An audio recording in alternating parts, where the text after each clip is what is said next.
Tomara que dê certo. Bom, mais uma vez, sejam bem-vindos e bem-vindas, né? A nossa casa espírita Dr. Bezerra de Menezes, aqui em Caraguatatuba. Bem-vindos também aos nossos amigos do YouTube, que nós vamos postar esse tema também. O meu nome é Cosme, acho que muitos já me conhecem, né? Mas já da outra vez eu fiz questão de, né? É o Cosme mesmo que está aqui, mesmo com essa aparência diferente, né? E foi uma decisão por várias circunstâncias, mas deixar bem claro que eu estou bem de saúde, não tem nada a ver a não ser essa forma que está aqui, né? Mas é interessante isso que eu tenho um neto de 5 anos de idade. Eu agradeço a Deus porque eu aprendo com ele a cada dia, né? Quando ele me viu careca, ele olhou assim e falou: vovô, não gostei. Criança sincera, né? Vovô, não gostei, não ficou legal. Tá bom, né? Mas daqui um pouco cresce. Aí ele falou assim: vovô, quando você sair na rua, você põe um boné? Falei: põe, eu já ponho quando saio no sol, né? Falei: ponho. Aí ele acrescentou: e quando você for me buscar na escola, você também coloca? Coloco. Mas eu perguntei: mas por que, Leandro, você está dizendo isso? Ele falou: vovô, é para ninguém dar risada da sua cara. Então, veja só que interessante, 5 anos de idade, ali manifesta um carinho, etc. Mas, de repente, até um senso de vaidade dele que ele projetou em mim, né? Ele não achou bonito, né? Essa referência não foi boa para ele, então não bateu com já a pequena vaidade que ele deve ter dentro dele, né? Porque muitos essa situação pode incomodar, os homens nem tanto, né? Mas as mulheres, quem sabe.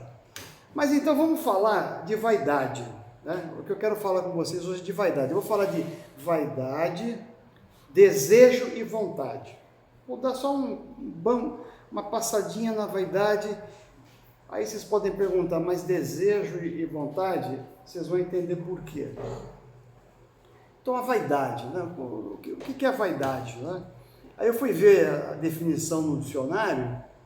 A vaidade é tudo aquilo que a gente faz em relação à nossa aparência e ao nosso comportamento também, para que sejamos aceitos pelas pessoas, para que a gente receba um elogio de outra pessoa, né? É a definição de vaidade que acho que, né, a gente faz muito mais para esperar que o outro fale: você está bonito, careca, hein? Você está horrível, está legal esse batom, né? Essa é a vaidade. E que inclusive a doutrina espírita, a gente sempre comenta sobre algumas coisas, né, que a gente tem que combater, sobre o orgulho, sobre a vaidade, não é? Sobre a arrogância, sobre a prepotência.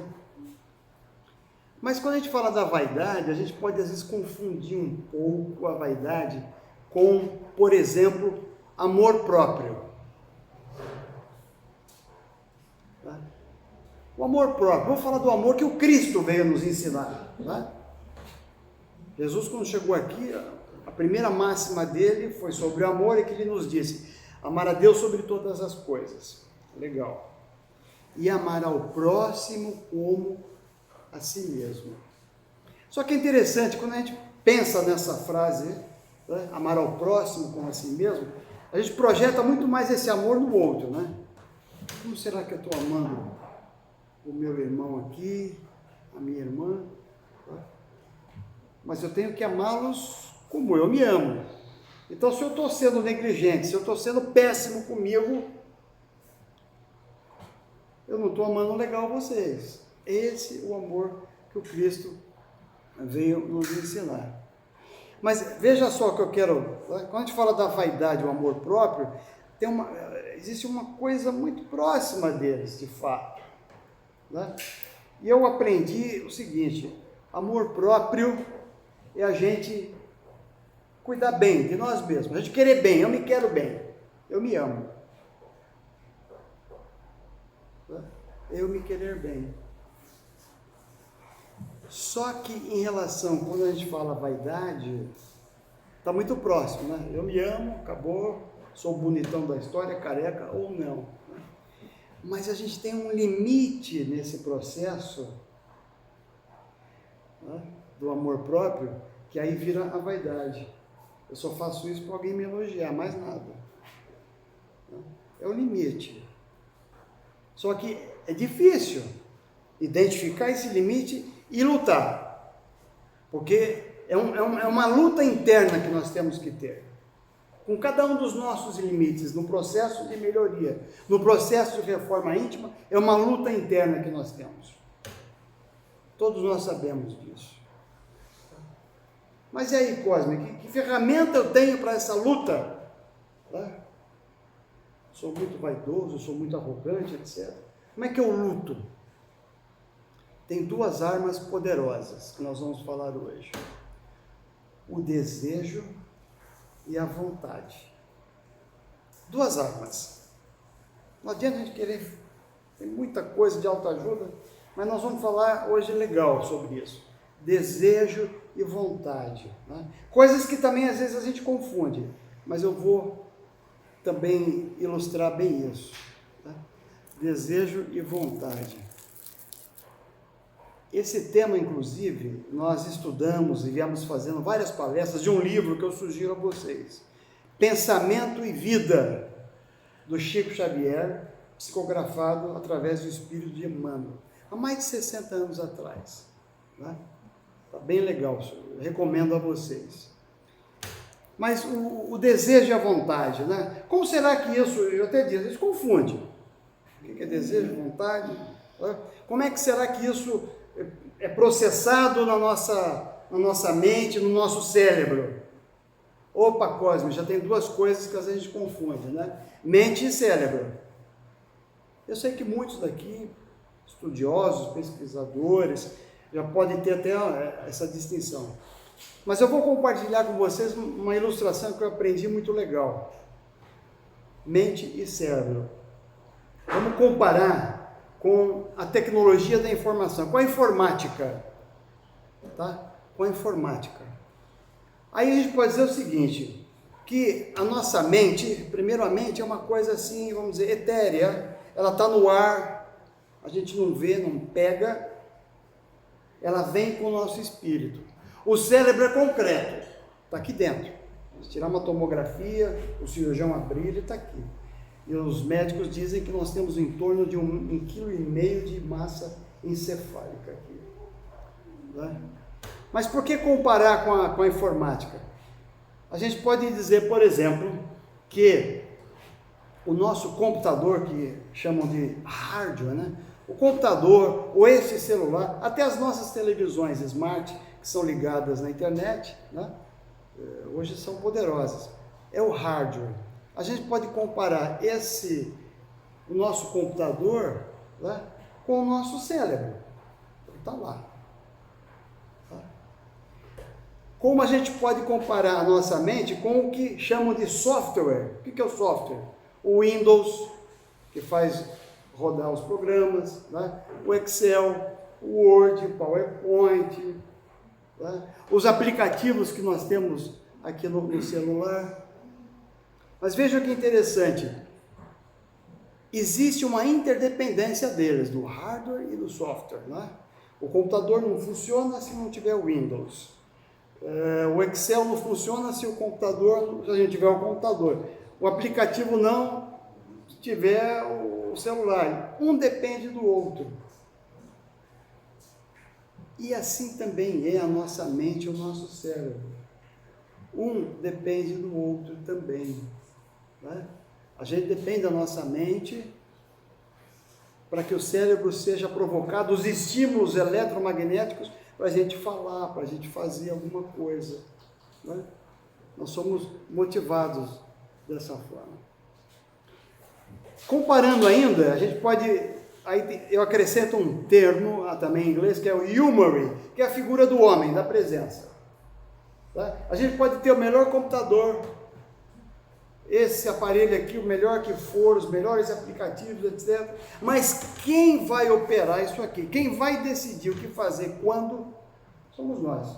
No caso aqui a gente brinca, é o dedo, né?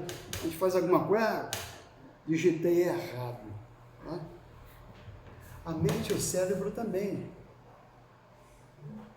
Porque ele depende da nossa decisão, do nosso livre-arbítrio do que fazer ou não fazer. Né? Quando eu falei do livro Pensamento e Vida, olha que coisa maravilhosa.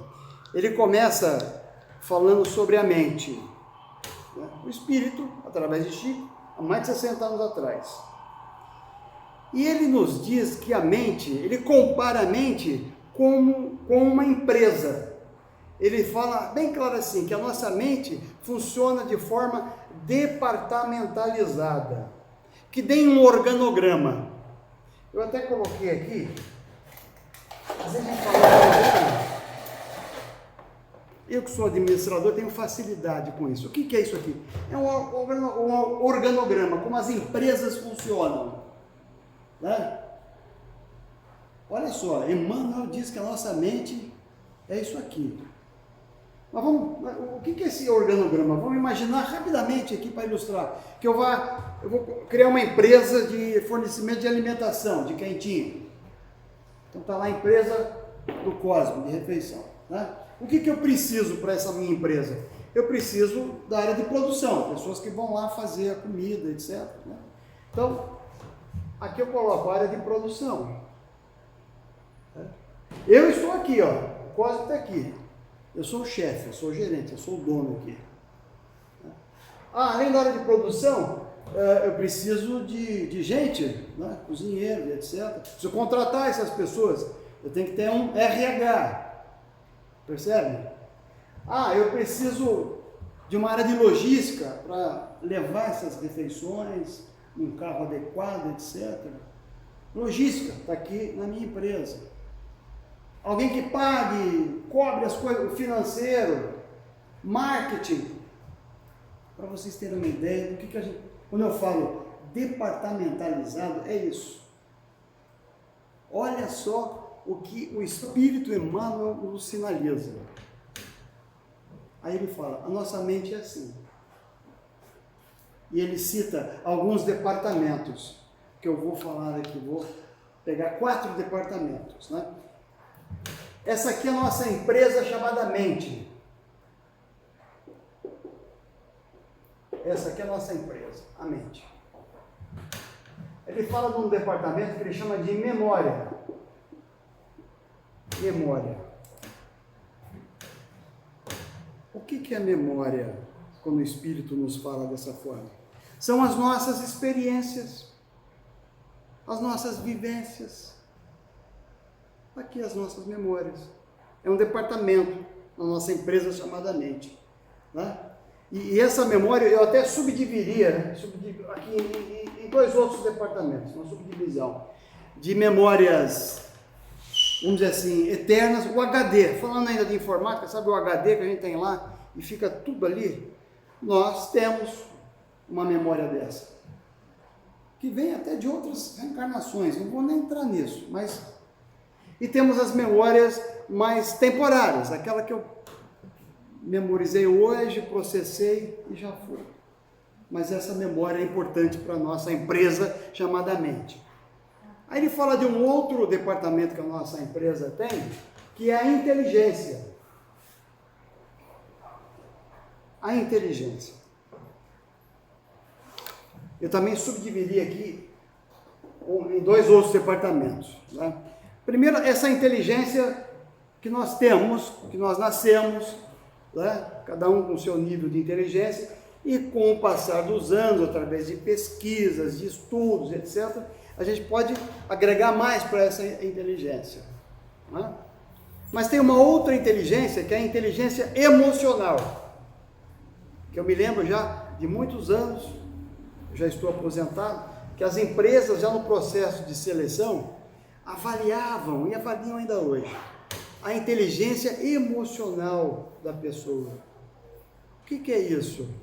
É a capacidade da pessoa de viver em grupo, de trabalhar em equipe. Nós aqui hoje temos uma inteligência emocional entre nós aqui.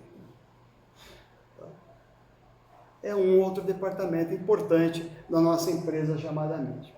Agora vem aí dois outros departamentos. O desejo e a vontade.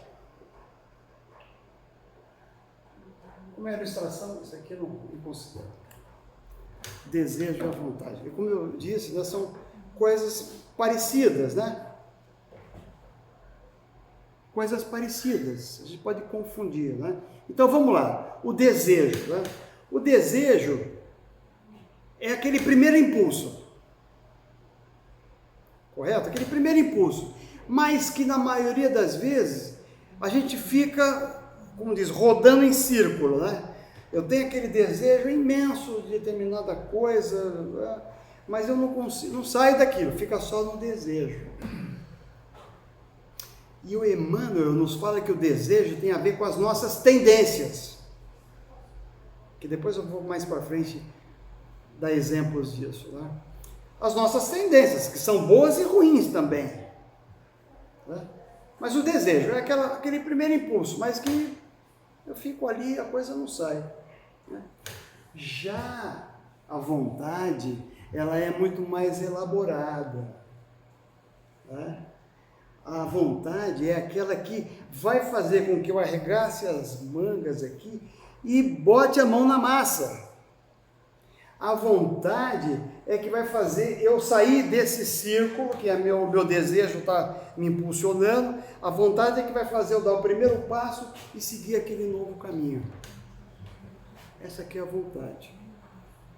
E Emmanuel fala que a vontade é tão importante, esse departamento é tão importante, sabe o que ele faz? Ele tira daqui e Emmanuel fala o seguinte, ó, a vontade é o chefe da mente, é o gerente da mente, é o que manda em nós, é a vontade. E olha só essa comparação com o organograma de uma empresa. Lembra que eu falei antes da empresa do Cosmo e tal? Eu era aqui o gerente, né?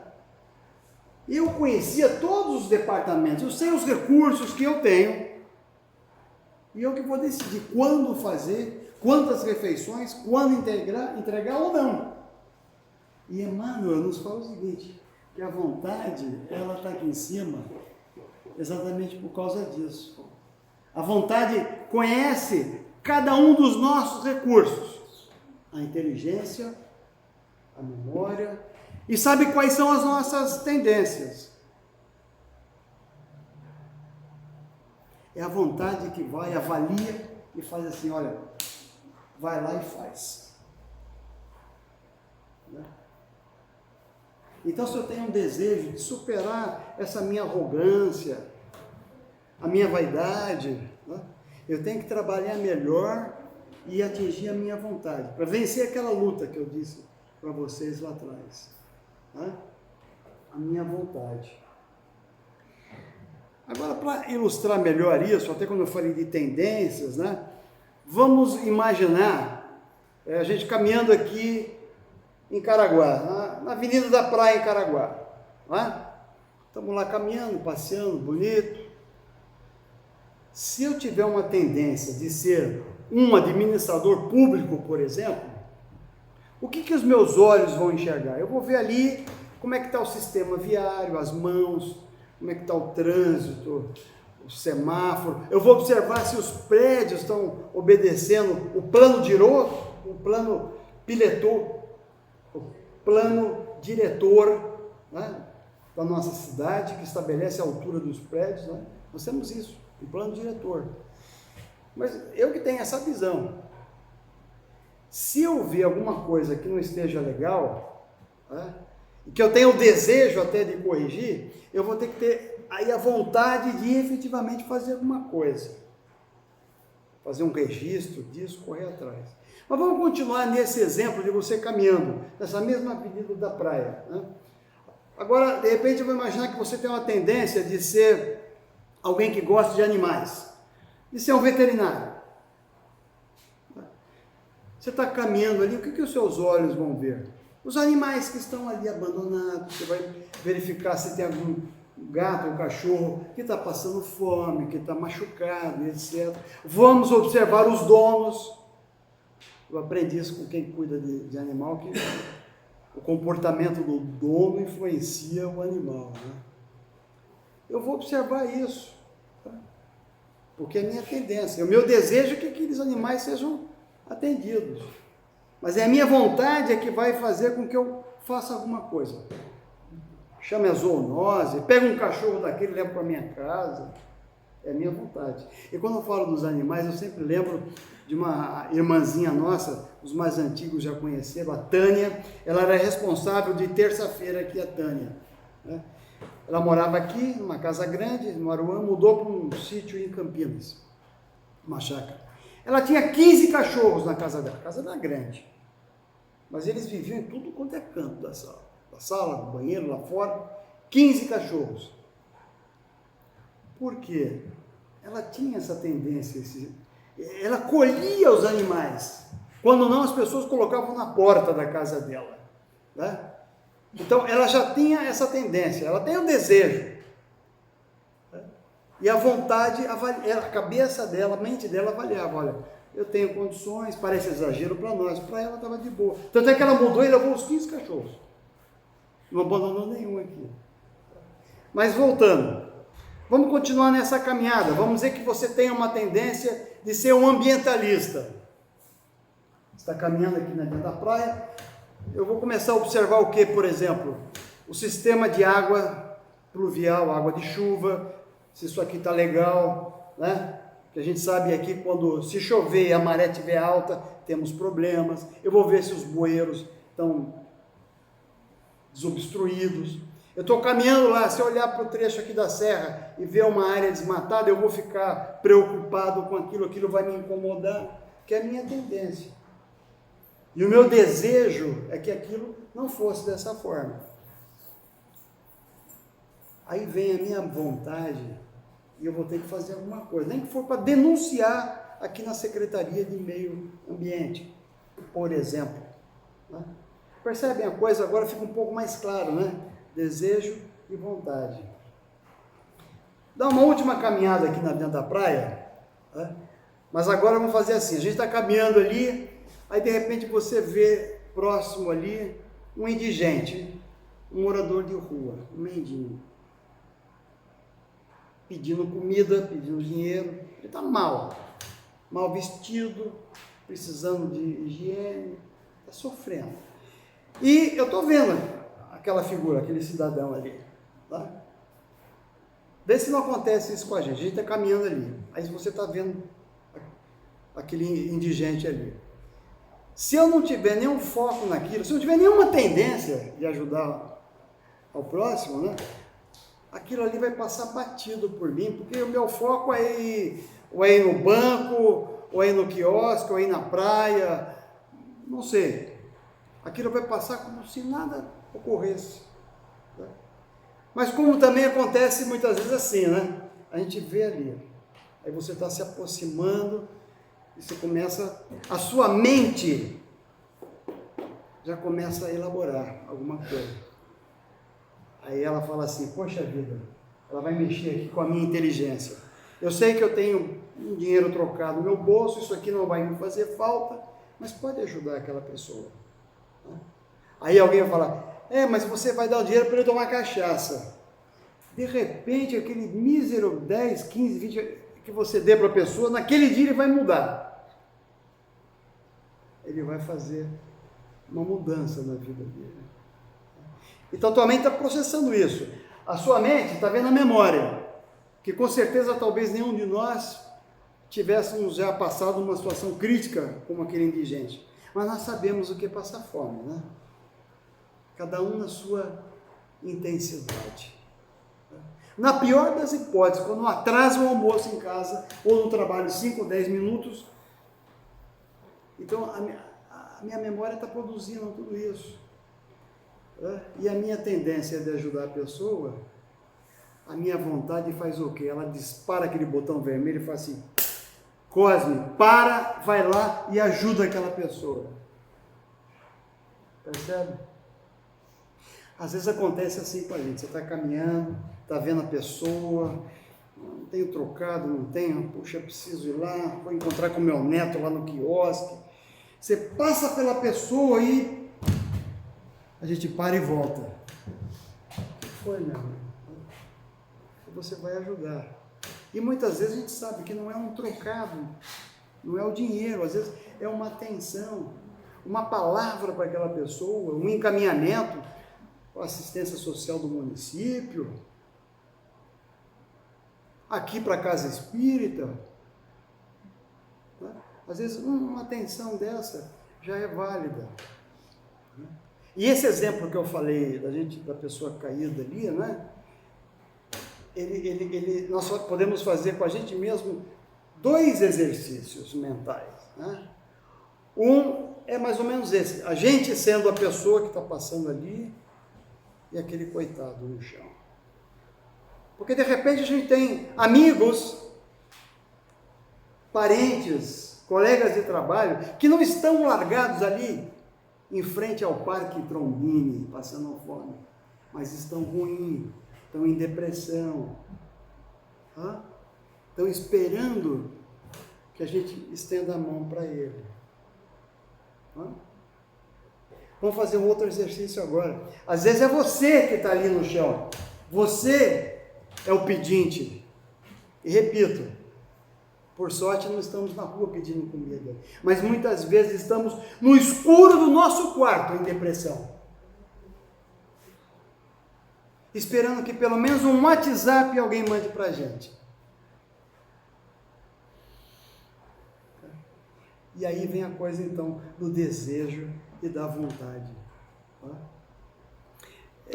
E acho que foi legal a gente falar, já indo para a conclusão, né, desse tema hoje, porque é a época que a gente deseja de tudo para as pessoas, né? Desejo, saúde, sabedoria, feliz ano novo, né?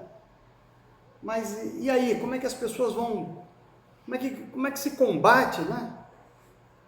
Como é que a pessoa acha esse limite dele, que é uma guerra interna que a gente faz? E quando eu falo dessa guerra, desse limite, me vem à memória uma guerra de fato que está acontecendo, todo mundo já ouviu aqui na mídia, aquela de Gaza, né? Não é? Aquele conflito na região de Gaza.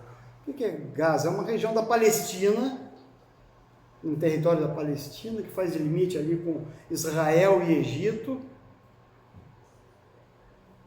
e que é um conflito enorme ali.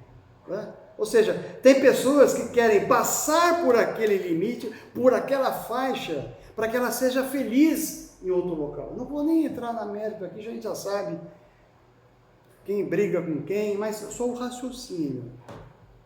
É um limite ali, é uma faixa. É aquela pessoa que quer ser feliz com a família. E se ela passar ali, é um risco. Né? Por que eu estou falando isso? Que nós temos a nossa faixa de Gaza. Cada um de nós temos essa faixa. É uma zona de conflito. E que as minhas fronteiras é o meu próximo. É a minha esposa, são os meus filhos, é o meu chefe. Mas eu tenho a minha zona de Gaza, que ali eu brigo. E que eu sei que eu tenho que melhorar. Eu tenho que lutar com isso.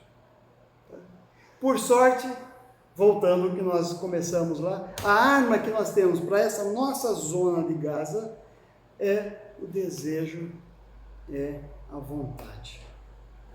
Ok, gente? Como disse, esse período a gente deseja muito para as pessoas, né? Não que a gente pare de desejar, a gente vai continuar, olha, desejo um feliz ano novo, desejo prosperidade, desejo saúde, desejo dinheiro, tudo bem, está valendo. Mas pensa nisso que a gente está falando hoje, né? Porque na medida em que eu estou desejando, eu estou também projetando uma boa vibração para aquela pessoa, eu posso elaborar melhor ainda, no mínimo, essa vibração, para que esse meu desejo me transforme numa vontade tão intensa que eu vá ajudar efetivamente a vocês terem um feliz ano novo, por exemplo. Ok? Então a gente encerra esse nosso bate-papo, né? Como eu disse, desejo, de fato, mas muito mais que um desejo, é a minha vontade que vocês sejam felizes em 2025. É um desejo que vocês venham aqui, mas é a minha vontade que vocês venham para cá para compartilhar as suas emoções, para que vocês venham compartilhar os seus sentimentos, para que vocês venham nos ajudar, a cada um aqui, a sua guerra íntima, a sua reforma íntima, a sua zona de conflito que nós temos, né? E que não é um ano novo que vai, tem toda aquela coisa bonita, de flores e etc., mas é mais um ano que inicia na nossa reencarnação. Mais um ano novo na nossa reencarnação. Então, que esse ano novo, a gente lembre como é que funciona a nossa mente. A mente é poderosa. Então, se eu tenho desejo de fazer o bem, vamos fazer. Se a minha tendência é praticar o mal, vou derrubar essa minha zona de Gaza que eu tenho. Essa é a ideia. Tá legal, gente? Obrigado pela presença de vocês, né? Espero contar no próximo ano. Um beijo no coração de cada um. Quero aqui, em nome da diretoria da Casa Espírita, Dr. Bezerra de Menezes, na pessoa do nosso presidente, Otacílio, né? Agradecer a cada um de vocês, né? Porque nós trabalhamos com vocês. Nós estamos aqui para servir, tanto vocês encarnados quanto os desencarnados. A gente até brinca, né? Olha, hoje pode ter poucas pessoas aqui encarnadas, mas tem muitos espíritos. Muitos espíritos que cada um de vocês, cada um de nós trazemos, através do nosso desejo e através da nossa vontade. Ok? Um beijo no coração. Obrigado.